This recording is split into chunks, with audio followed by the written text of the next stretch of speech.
All right, so I wanted to create a short video just showing you and covering how to select non-adjacent range of cells. You can select non-adjacent cells. We'll cover that first by clicking, let's say you want to select A11. I'm going to select by clicking in the cell.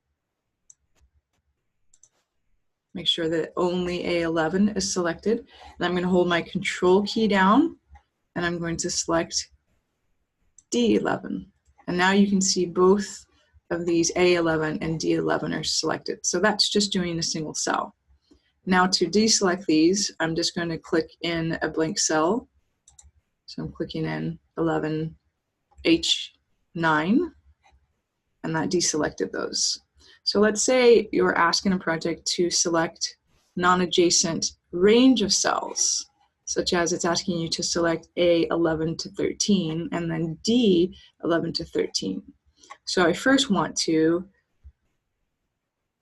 select A11 by clicking with my mouse into that cell, and I'm not going to release the mouse. So I'm just going to select it and keep it held down, the left-hand key of my mouse.